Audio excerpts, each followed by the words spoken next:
എനിക്ക് ഈ കൺവെൻഷൻ കാണുമ്പോൾ ഇതൊരു തെരഞ്ഞെടുപ്പ് കൺവെൻഷനാണോ അതോ ഇതൊരു തെരഞ്ഞെടുപ്പ് മഹാറാലിയുടെ സമാപന സമ്മേളനമാണോ എന്ന സംശയമാണ് എൻ്റെ മനസ്സിലുണ്ടാകുന്നത്. ഞാൻ പല സ്ഥലത്തും തെരഞ്ഞെടുപ്പ് പരിപാടികളിൽ പങ്കെടുത്തു. നമ്മുടെ പൊന്നാനി ലോക്സഭാ മണ്ഡലത്തിൽ തന്നെ ഇന്ന് 2 കൺവെൻഷൻ കഴിഞ്ഞിട്ടാണ് ഞാൻ വരുന്നത്. ഇന്നലെ ഞാൻ മറ്റു ചിലയിടത്തും പോയി. ഇന്നലെ നിലമ്പൂരിൽ പോയി, ഇന്ന് രാവിലെ മണലൂരിൽ പോയി. പ്രിയപ്പെട്ട TN പ്രതാപൻ മത്സരിക്കുന്ന അദ്ദേഹത്തിൻ്റെ ഓഫീസ് ഉദ്ഘാടനം ചെയ്യാൻ പോയി. എല്ലായിടത്തും നല്ല ജനതരംഗമാണ് എന്നുള്ള കാര്യത്തിൽ സംശയമില്ല. കേരളം അങ്ങോളം ഇങ്ങോളം UDFൻ്റെ തരംഗമാണ്. പക്ഷെ അഭിമാനത്തോടെ ഞാൻ പറഞ്ഞുകൊള്ളട്ടെ, ഈ കൺവെൻഷൻ അസാധാരണമായ ജനസാന്നിധ്യം കൊണ്ട്, ജനങ്ങളുടെ നിശ്ചയദാർഢ്യം കൊണ്ട് ശ്രദ്ധേയമായിരിക്കുകയാണ്. നമ്മുടെ സ്ഥാനാർത്ഥിക്കും UDFൻ്റെ പ്രവർത്തകർക്കും അഭിമാനിക്കാം, നമ്മുടെ തുടക്കം തന്നെ ഏറ്റവും വലിയ ശുഭലക്ഷണമായി പരിണമിച്ചിരിക്കുന്നു എന്ന്. അത്ര വലിയൊരു ജനസഞ്ചയമാണ് ഇവിടെ പങ്കെടുത്തിട്ടുള്ളത്. ഞാൻ രാഷ്ട്രീയ കാര്യങ്ങളിലേക്കൊന്നും ദീർഘമായിട്ട് പ്രവേശിക്കുന്നില്ല. ഒന്നാമതായിട്ട് ഇതൊരു തെരഞ്ഞെടുപ്പ് കൺവെൻഷൻ, നമ്മുടെ പ്രവർത്തനങ്ങൾ രൂപകൽപ്പന ചെയ്യേണ്ട സമയമാണ്. വലിയ രാഷ്ട്രീയ വിശദീകരണങ്ങൾക്ക് പ്രസക്തിയില്ല. മാത്രമല്ല, വേദി നിറയെ നേതാക്കളുടെ ഒരു നിര തന്നെയുണ്ട്. എല്ലാവരും അല്പസമയം സംസാരിച്ചാൽ പോലും ദീർഘമായിട്ട് സമയം വേണ്ടിവരും. അത്രത്തോളം വിപുലമായിട്ടുള്ള ഒരു പരിപാടിയാണ് ഇവിടെ സംഘടിപ്പിച്ചിരിക്കുന്നത്. തവനൂർ മണ്ഡലം ഈ സദസ്സ് കണ്ടാൽ ആർക്കെങ്കിലും നിഷേധിക്കാൻ കഴിയുമോ? ഒരു ചരിത്രം, പുതിയ ചരിത്രം രചിക്കുന്നതിന് തവനൂർ മണ്ഡലം സുസജ്ജമായി കഴിഞ്ഞിരിക്കുകയാണ്. വളരെ സുസജ്ജമാണ്. ഇനി തെരഞ്ഞെടുപ്പ് നടന്നാൽ മതി എന്നുള്ളതാണ് നമ്മുടെ അവസ്ഥാവിശേഷം. ഈ രംഗത്ത് നമുക്ക് നിർവഹിക്കാനുള്ള കടമ ജനങ്ങളിൽപ്പെട്ട ഓരോരുത്തരും പൗരന്മാരെന്ന നിലയിൽ, ഓരോ മലയാളി എന്ന നിലയിൽ ആ കടമ നിർവഹിക്കാനുള്ള പ്രവർത്തനങ്ങളാണ് വളരെ കുറഞ്ഞ ദിവസം നമുക്ക് നടത്താനുള്ളത്. 9-ാം തീയതി തെരഞ്ഞെടുപ്പ് എന്ന് പറഞ്ഞാൽ 7-ാം തീയതി കൊട്ടിക്കലാശമായിരിക്കും. 6-ാം തീയതി വരെ ശരിക്ക് പ്രവർത്തനത്തിന് സമയമുള്ളൂ എന്ന് പറഞ്ഞാൽ ഇനി ഒരു കഷ്ടി 10 ദിവസം. ഇത്ര കുറഞ്ഞ തെരഞ്ഞെടുപ്പ് പ്രചാരണ സമയം എൻ്റെ രാഷ്ട്രീയ ജീവിതത്തിൽ, എൻ്റെ ഓർമ്മയിൽ ഞാൻ കണ്ടിട്ടില്ല. പക്ഷെ അതൊരെണ്ണക്കിലും നന്നായി. കാരണം 10 കൊല്ലത്തെ ദുരന്തഭാരത്തെ ഇറക്കി വെക്കാൻ അധികം കാത്തു നിൽക്കേണ്ട കാര്യം കേരളീയർക്കില്ല. വോട്ടെടുപ്പ് വന്നാൽ മതി, വോട്ട് ചെയ്യേണ്ട താമസമുള്ളൂ. ആരെയൊന്നും പറഞ്ഞ് മനസ്സിലാക്കി കൊടുക്കേണ്ട കാര്യമില്ല. ദീർഘമായിട്ടുള്ള വിശദീകരണത്തിൻ്റെ കാര്യമില്ല. മലയാളി സമൂഹത്തിന് മടുത്ത ഒരു ഗവൺമെൻറ്റാണ് കേരളം ഭരിക്കുന്നത്. മലയാളി സമൂഹത്തിന് മടുത്ത എന്നാണ് ഞാൻ പറയുന്നത്. രാഷ്ട്രീയമുള്ളവർ, അല്ലാത്തവർ, സാധാരണക്കാർ, സാങ്കേതിക വിദഗ്ധർ, തൊഴിലാളികൾ, അധ്യാപകർ, പെൻഷൻ പറ്റിയ ശേഷം മാന്യമായ ഒരു ജീവിതം ആഗ്രഹിക്കുന്ന ഈ നാട്ടിലെ മുതിർന്ന പൗരന്മാരെ അല്ലെങ്കിൽ ഒന്ന് കേന്ദ്രവും ഈ സ്റ്റേറ്റും ഒക്കെ അവഗണിക്കണം. നിങ്ങളൊന്ന് ആലോചിച്ച് നോക്കൂ. ഞാൻ കഴിഞ്ഞ ദിവസം പാർലമെൻറ്റിൽ പ്രസംഗിച്ചു, ഒരു 5-6 ദിവസം മുമ്പ്. ഈ റെയിൽവേയിൽ ആ മുതിർന്ന പൗരന്മാരുടെ കൺസെഷൻ എന്ന് പുനഃസ്ഥാപിക്കണം. കോൺഗ്രസിൻ്റെ നേതൃത്വത്തിൽ UPA ഭരിച്ചിരുന്ന കാലത്ത് നോക്കൂ നിങ്ങൾ ഇവരുടെ ഒരു ഐഡിയോളജി. ഈ കേന്ദ്രം ആരെങ്കിലും അയിമ തൊടാൻ പോവോ? മുതിർന്ന പൗരന്മാർക്കുള്ള ടിക്കറ്റ് കൺസെഷൻ എടുത്തു കളഞ്ഞവരാണ് ഇന്ന് കേന്ദ്രം ഭരിക്കുന്നത്. അവിടെ അത് തന്നെ, ഇവിടെ ഇത് തന്നെ. ലോകത്ത് മുഴുവൻ നടക്കുന്നത് എന്താണ്? ലോകത്ത് മുഴുവൻ നടക്കുന്നത് മുതിർന്ന പൗരന്മാരെ ആദരിക്കുന്നു, അവർക്ക് സൗകര്യം ചെയ്യുന്നു, അവർക്ക് സൗജന്യ വൈദ്യസഹായം കൊടുക്കുന്നു, അവർക്ക് പാർക്കുകൾ ഉണ്ടാക്കുന്നു, അവർക്ക് ആതുരാലയങ്ങൾ ഉണ്ടാക്കുന്നു, അവർക്ക് പ്രായമായി എന്ന് തോന്നാൻ അവസരം കൊടുക്കാത്ത രീതിയിലുള്ള പരിരക്ഷ. അതാണ് എല്ലാ രാജ്യങ്ങളിലും കൊടുക്കുന്നത്. ലോകത്ത് പലയിടത്തും ചെറുപ്പക്കാരുടെ അംഗസംഖ്യ കുറയുന്നുണ്ടെങ്കിൽ അതിലേക്കൊന്നും കടക്കുന്നില്ല. അതിനിടയിൽ ചെറുപ്പക്കാരുടെ മരണനിരക്ക് കൂടുതലായിട്ടുണ്ട്. ഇതൊക്കെ നമ്മൾ ഓർക്കണമല്ലോ, മനസ്സിലാക്കണമല്ലോ. ഞാൻ ലോക്സഭയിൽ അവതരിപ്പിച്ചിരുന്ന ഈ വിഷയം. യുവാക്കൾക്കിടയിൽ മരണ റേറ്റ് കൂടുകയാണ്. ഇന്ന് മരണത്തെ പ്രതീക്ഷിക്കേണ്ടത് മുതിർന്നവരല്ല. ഞാൻ നാട്ടിൽ യാഥാർത്ഥ്യം പറയാം. പൊടുന്നനെ മരിക്കുന്നു. നമ്മുടെ എത്രയോ പ്രിയപ്പെട്ടവർ അടുത്ത കാലത്ത് മരണപ്പെട്ടു പോയി. ഇതൊക്കെ വല്ലതും ഇവർ ശ്രദ്ധിക്കുന്നുണ്ടോ? രാഷ്ട്രീയവും ഭരണവും കൈകാര്യം ചെയ്യുന്നവർക്ക് ഇതൊക്കെ ചിന്തിക്കാനുള്ള കടമയുണ്ട്. അവർ നോക്കുന്നില്ല.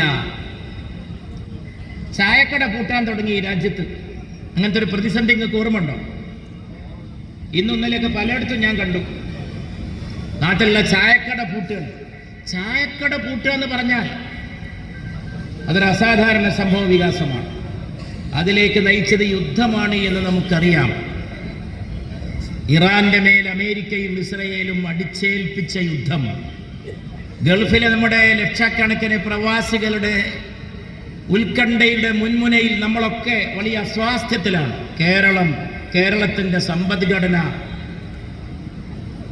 ഗൾഫിൽ എന്തെങ്കിലും സംഭവിച്ചാൽ ഇവിടുത്തെ സമ്പദ്ഘടന എന്താവും? ഇവിടുത്തെ നിത്യവരുമാനം എന്താവും?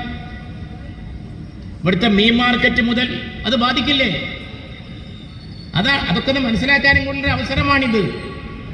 ഞാൻ ഈ പാർലമെന്റ് സമ്മേളനത്തിൽ 4-5 ദിവസം മുമ്പ് ഞാൻ ഈ ഭരിക്കുന്നവരുടെ നിസ്സംഗത പറയാനാണ്.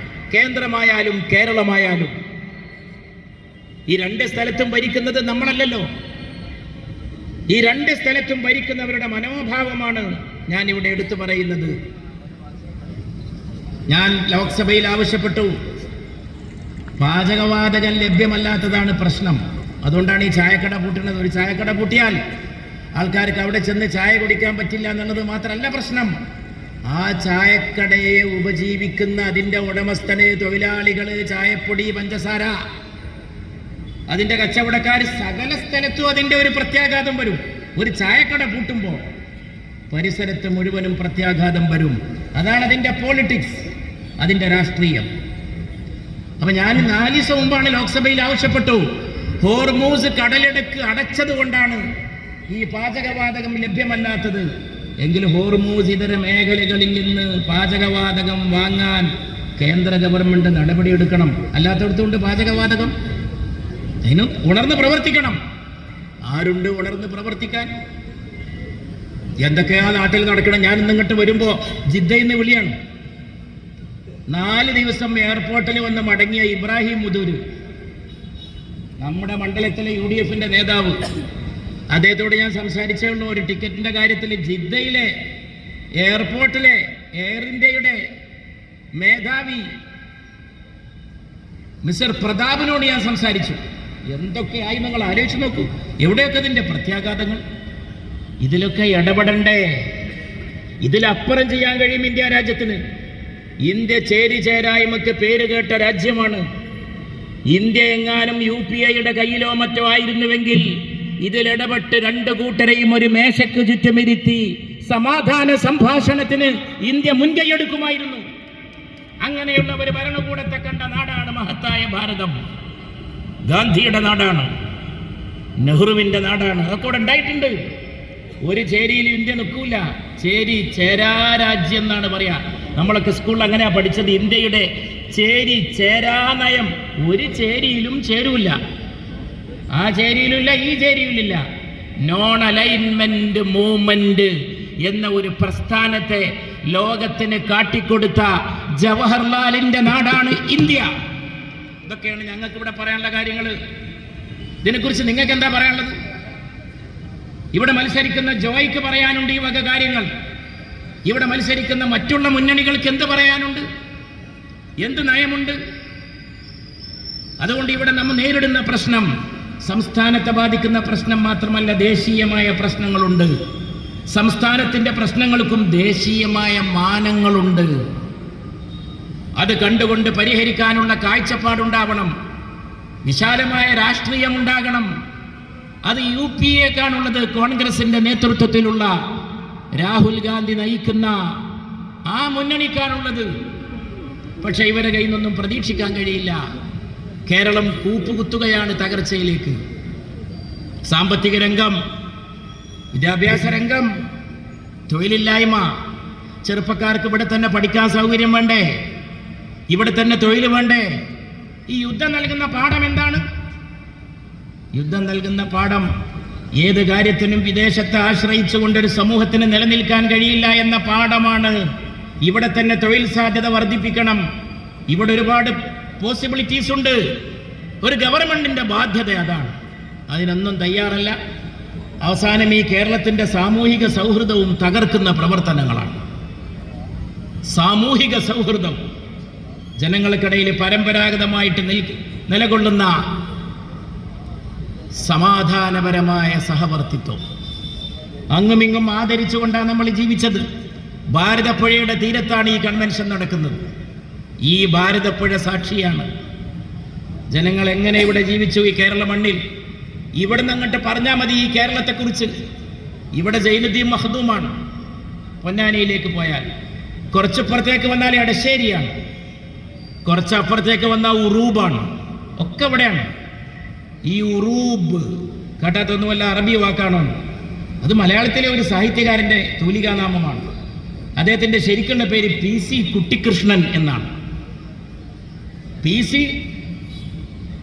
കുട്ടിക്കൃഷ്ണൻ. അവിടുന്ന് സംസാരിക്കാതിരിക്കും നമ്മൾ. PC കുട്ടിക്കൃഷ്ണന്റെ പേര് ഉറൂബായത് കേരളത്തിന്റെ ചരിത്രവും സംസ്കാരവും മനസ്സിലാക്കിയവർക്ക് മാത്രമേ മനസ്സിലാവൂ.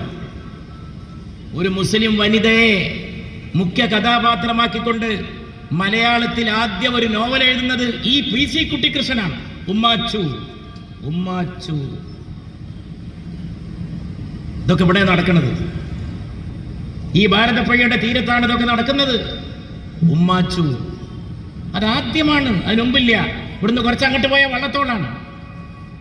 ഞാൻ കഴിഞ്ഞ മാസം 2 മാസം മുമ്പ് വള്ളത്തോളിൻ്റെ ഒരു ജന്മദിനാഘോഷത്തിന് ചേന്നരയിൽ പോയി. ഈ മലപ്പുറം ജില്ലയിലെ ചേന്നരയിലാണ് വള്ളത്തോൾ ജനിച്ചത്. ഞാനിപ്പോൾ വരുന്നത് തിരൂരങ്ങാടിയിൽ നിന്നാണ്. ഞാൻ അവിടെ ഓർക്കായിരുന്നു. സ്റ്റേജിൽ നിന്നിട്ട് ഞാൻ UDF-ന്റെ നേതാക്കളായ സുഹൃത്തുക്കളോട് പറയായിരുന്നു, ശ്രീ AK ആന്റണിയെ കൊണ്ടുവന്ന് വിജയിപ്പിച്ച മണ്ണാണ് തിരൂരങ്ങാടിയുടെ മണ്ണ്. അന്ന് AK ആന്റണിയുടെ കൂടെ സ്ഥാനാർത്ഥിയായുടെ കൂടെ നടന്നിരുന്നത് ഞാനാണ്. എന്നെയാണ് UDF-ന്റെ മുസ്ലിം ലീഗിന്റെ നേതാക്കൾ സന്തത സഹചാരിയായി തെരഞ്ഞെടുപ്പിന്റെ തുടക്കം മുതൽ അവസാനം വരെ അദ്ദേഹത്തിൻ്റെ കൂടെ ഞാനുണ്ടായിരുന്നു. ചെമ്മാട്ട് ഒരു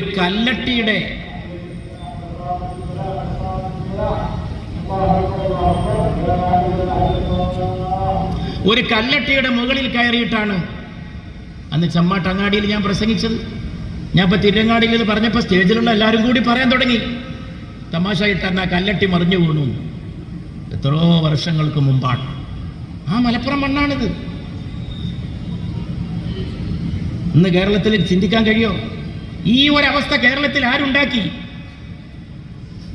കേരളത്തിൽ വൈരവും വിദ്വേഷവും പറയുന്നു ചിലർ. വൈകുന്നേരം ആകുമ്പോഴേക്ക് ജനങ്ങളെ പരസ്പരം അകറ്റുന്ന വർത്തമാനം പറയുന്നു. അതിന് ഓശാന പാടുന്നു ചിലർ, അതിനെ പിന്തുണക്കുന്നു ചിലർ. ഇതിന് മാറ്റമുണ്ടാക്കാൻ, കേരളത്തെ അതിൻ്റെ സാംസ്കാരികമായിട്ടുള്ള സൗഹൃദത്തിൽ സ്ഥാപിക്കാൻ ഐക്യജനാധിപത്യ മുന്നണിക്ക് കഴിയൂ. അതാണ് ഐക്യമുന്നണി. ഐക്യമുന്നണിയുടെ ഘടന അതാണ്. ഐക്യമുന്നണി നയിച്ചവരതാണ്. കെ കരുണാകരനെ നൽകിയ മുന്നണിയാണിത്. ഉമ്മൻചാണ്ടിയെ നൽകിയ മുന്നണി. ഈ 2 പേരോടും അടുത്ത ബന്ധമുണ്ടായിരുന്ന ഒരാളാണ് ഞാൻ. ഈ 2 പേരോടും വളരെ ക്ലോസ് റിലേഷൻഷിപ്പ് ഉണ്ടായിരുന്ന ആളാണ്. എനിക്കൊരുപാട് രോമാഞ്ചജനകമായ ഓർമ്മകളുണ്ടായി 2 ആളെ കുറിച്ച്. ഞാൻ കയറി ചെല്ലുമ്പോൾ ശ്രീ കെ കരുണാകരൻ കണ്ണിറുക്കി തമാശയായിട്ട് എന്നോട് പറയുന്നു, കൈ ഉയർത്ത് സലാം അലൈക്കും എന്ന് പറയുന്നു. സലാം അലൈക്കും. മലയാള മാസം 1-ാം തീയതി മുറ തെറ്റാതെ ഗുരുവായൂർ തൊഴാൻ പോകുന്ന കൃഷ്ണഭക്തൻ കേരളത്തിലെ സമുദായ സൗഹൃദത്തിന്റെ ഈടുറ്റ കണ്ണിയായിരുന്നു ലീഡർ കെ കരുണാകരൻ. ഉമ്മൻചാണ്ടി വന്നപ്പോഴോ അതിനിടയിൽ CH വന്നു, അല്പകാലം മുഖ്യമന്ത്രിയായി. CH വന്നു, മുഖ്യമന്ത്രിയായി. ആ പ്രതാപകാലം നല്ല കാലം. ഉമ്മൻചാണ്ടി മുഖ്യമന്ത്രിയായപ്പോ MLA ആയിരുന്ന ആളാണ് ഞാനിന്ന് രാവിലെ പ്രതാപന്റെ ഓഫീസ് ഉദ്ഘാടനം ചെയ്യുമ്പോൾ മണലൂരിൽ ഞാൻ പറഞ്ഞു, ഞങ്ങൾ രണ്ടുപേരും അന്ന് അദ്ദേഹത്തിന്റെ കാലഘട്ടത്തിൽ MLA-മാരായിരുന്നു. ഒരിക്കലും മറക്കാൻ കഴിയാത്ത കാലമാണത്. ഇന്നും കോട്ടക്കലൂടെ എൻ്റെ നാട്ടിലൂടെ ഞാൻ നടക്കുമ്പോൾ ആളുകൾ എന്നോട് പറയും, ലോക്സഭയ്ക്ക് മത്സരിച്ചിട്ട് ഞാൻ ഓരോ സ്ഥലത്ത് പോകുമ്പോൾ എന്നോട് പറയായിരുന്നു, ഇതൊരു പൊതുപ്രവർത്തകന്റെ ജീവിതത്തിലെ അഭിമാനത്തോടു കൂടി ഞാൻ പറയാണ്, സമദാനി സാഹിബേ, ഈ റോഡ് അന്ന് നിങ്ങൾ കൊണ്ടുവന്നതാണ്, ഇതന്ന് നിങ്ങൾ കൊണ്ടുവന്നതാണ്. കുറ്റിപ്പുറം ആശുപത്രിയിൽ 19 പേരെയാണ് സ്റ്റാഫിനെടുത്തത്. 19 ഒറ്റടിക്ക് ഉമ്മൻചാണ്ടി ക്യാബിനറ്റിൽ വെച്ച് പാസാക്കി. കാടാമ്പഴ പോലീസ് സ്റ്റേഷൻ അനുവദിച്ചു. ദക്ഷിണേന്ത്യയിലെ ഏറ്റവും വലിയ ഹൈന്ദവ തീർത്ഥാടന കേന്ദ്രം. അത് അദ്ദേഹം പ്രഖ്യാപിക്കുന്നത് തിരുവനന്തപുരത്തു നിന്നാണ്. ഞാൻ അദ്ദേഹത്തോട് പലതവണ പറഞ്ഞിരുന്നു, എൻ്റെ പേര് പറഞ്ഞുകൊണ്ട് തിരുവനന്തപുരത്ത് പ്രഖ്യാപിക്കണം. സമദാനി സാഹിബ് പറഞ്ഞ കാടാമ്പഴ പോലീസ് സ്റ്റേഷൻ ഇതാ അനുവദിച്ചിരിക്കുന്നു എന്ന്. ഇതൊക്കെ മറക്കാൻ സാധിക്കുമോ? കോട്ടക്കൽ ട്രഷറി, എത്ര റോഡുകൾ, ഒന്നും ഒരു കേടുമില്ല. കോട്ടക്കലിൽ നിന്ന് കാടാമ്പഴയിലേക്കുള്ള റോഡ്, വളാഞ്ചേരിയിൽ നിന്ന് തിരുവേഗപ്പുറയിലേക്കുള്ള റോഡ്, വളാഞ്ചേരിയിൽ നിന്ന് പെരിന്തൽമണ്ണയിലേക്കുള്ള റോഡ് റബ്ബറൈസ്ഡ്. വികസനത്തിന്റെ പെരുമഴ സൃഷ്ടിക്കാൻ ഐക്യജനാധിപത്യ മുന്നണിക്കേ കഴിഞ്ഞിട്ടുള്ളൂ. ഇത് വെറുതെ പറയല്ല. എന്തെങ്കിലും ഒന്ന് കാണിക്കാനുണ്ടോ? അപ്പോ എന്തെങ്കിലും ഉണ്ടോ? രാഷ്ട്രീയത്തിൽ അങ്ങോട്ടും ഇങ്ങോട്ടും നടത്തുന്ന പകപോക്കലുകളല്ലാതെ എന്തെങ്കിലും കാണാനുണ്ടോ? അതായിരുന്നു ആ കാലം. പിന്നെ വേറൊന്നുണ്ടായിരുന്നു, ഉമ്മൻചാണ്ടിയുടെ മനുഷ്യത്വം. ഭരണാധികാരികൾക്കുണ്ടായിരിക്കേണ്ട കരുണയും കരുതലും കാവലും വേണ്ടേ? അത് മനുഷ്യനെ കാണുമ്പോൾ കാരുണ്യത്തോടെ നിന്ന കാലം നിന്നുകൊണ്ട് അദ്ദേഹം നടത്തിയിരുന്ന ജനസമ്പർക്കം. റെയിൽവേ സ്റ്റേഷനിൽ ചുരുണ്ടുകൂടി കിടക്കുന്ന മുഖ്യമന്ത്രി, വണ്ടിയിൽ ചുരുണ്ടുകൂടി കിടക്കുന്ന, ബർത്തിൽ ചുരുണ്ടുകൂടി കിടക്കുന്ന ആളെ തീവണ്ടിയിലെ പോലീസ് തട്ടി വിളിക്കുമ്പോ ആരാത്? ഞാൻ ഉമ്മൻചാണ്ടി എന്ന് പറയുന്ന ഉമ്മൻചാണ്ടി. ഇതൊക്കെ കണ്ട നാടാണ് കേരളം. കേരളത്തെ വരുന്ന 9-ാം തീയതി ആ സുവർണകാലത്തേക്ക് ഞങ്ങൾ തിരിച്ചു കൊണ്ടുപോവുക തന്നെ ചെയ്യും. അതിൻ്റെ പ്രതിനിധിയാണ് ജോയ്. ജോയ് എന്ന വാക്കിന്റെ അർത്ഥം ആനന്ദം എന്താണ്? തവനൂർ മണ്ണിനൊരു ജോയ്ഫുൾ ഫ്യൂച്ചർ, ഒരാനന്ദ ഭാവി. ജോയ്ഫുൾ ഫ്യൂച്ചർ, ഒരു ജോയ്ഫുൾ വെൽഫെയർ, ഒരാനന്ദക്ഷേമം, ക്ഷേമമുള്ളത്. അതിന് നമ്മൾ കൊടുക്കേണ്ട ഒരു സാധനമുണ്ട്, ജോയ്ഫുൾ മാൻഡേറ്റ്, ആനന്ദമുള്ള ഒരു ജനപിന്തുണ, എല്ലാവരെയും കണ്ണഞ്ചിപ്പിക്കുന്ന ഒരു ജനപിന്തുണ. ജോയ്ഫുൾ സപ്പോർട്ട്, ഒരു ആനന്ദകരമായ പിൻബലം, പിന്തുണ. അതിന് നല്ല കരുത്തുറ്റ തോളുമായിട്ടുള്ള നല്ല പ്രസരിപ്പുള്ള സ്ഥാനാർത്ഥിയാണ് ഐക്യജനാധിപത്യ മുന്നണി ഈ മണ്ണിൽ കൊണ്ടുവന്ന് നിർത്തിയിട്ടുള്ളത്. DCC പ്രസിഡന്റ് എന്ന നിലയിൽ, പൊതുപ്രവർത്തകൻ എന്ന നിലയിൽ, രാഷ്ട്രീയ നേതാവ് എന്ന നിലയിൽ, KSU മുതൽ വിദ്യാർത്ഥി ജീവിതകാലം മുതൽ പയറ്റി തെളിഞ്ഞ VS ജോയ് ഈ മണ്ണിന് പറ്റിയ സ്ഥാനാർത്ഥിയാണ്.